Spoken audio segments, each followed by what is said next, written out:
Think about the last thing you did in your coaching work this week, not in a session, but around it. Scheduling a follow-up email, preparing for a conversation, staying current with your field. Now ask yourself, was that in the business of running a coaching practice or on the craft of coaching itself? Hold that distinction. That is the line we are going to draw. That question is not a warm-up. It is the foundation of everything in this course. And it is not abstract. This distinction between the work around coaching and the work of coaching shows up every single week in small decisions, in how you spend your hours. Most coaches feel it without naming it. There is a kind of work that drains the day, and a kind that is the reason you do this at all. We are giving that felt difference a clear name so you can act on it deliberately. Start with one side of the line. In the business, this is the operations layer of a practice, managing appointments and calendar logistics, billing and payment tracking, capturing session records, drafting outreach and follow-ups. These are execution tasks, and dismissing them is a mistake. They are necessary. They are real. They consume genuine time and energy. But hold on to this. None of them is the coaching. They are the work that surrounds it. Now the other side, on the craft. This is the relationship and the judgment that lives inside it. The irreducible core of what you do. It is presence.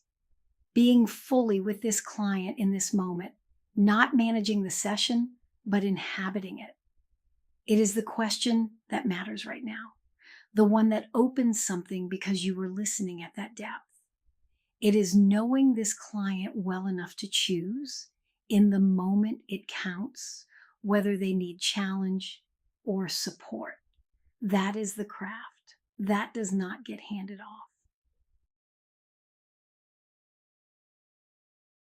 Here is where most coaches draw the line wrong, so listen closely. They ask, what can AI do? That is a capability question, and it gives you no stable ground because the answer shifts every time the technology changes. Draw your line there and it moves under your feet forever. The right question is different. What must not be handed off? That is a values claim grounded in what coaching is, not in what a tool can replicate. And that is what keeps it stable across tools, across time, across whatever comes next. Let me show you where the line falls with one practical illustration. A client session happens. You are present, listening, responding. The judgment is formed right there in the room.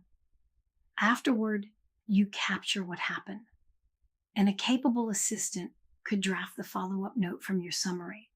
That drafting does not have to be yours. You review it, you send it, it carries your judgment because the judgment was never in the typing. It was in the session. The line is not about who types the words. It is about where the thinking lives. Now here is what I most want you to notice, and it is the insight that makes this whole course cohere. The same line appears in 3 different places in your work. First, in your practice, the operations layer versus the coaching itself. Second, in the coaching room, the logistics around a session versus the living quality of what unfolds inside it. And third, in your client's world, the work your clients can delegate to AI versus the judgment calls that are theirs to make. Same line, 3 scales. Notice what that recursion means. Using AI well is not one skill. It is 3 applications of the same line, each with its own texture and its own stakes.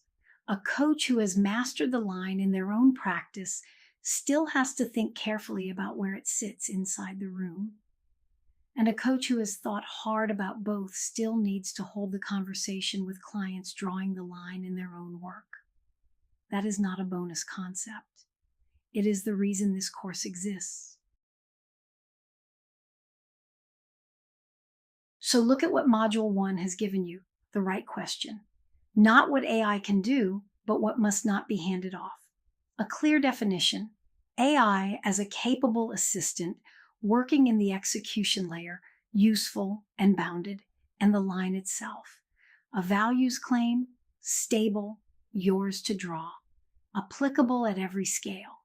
Everything that follows is application. Module 2 is about the first scale, your own practice. What does the operations layer actually look like, and how do you work with it well?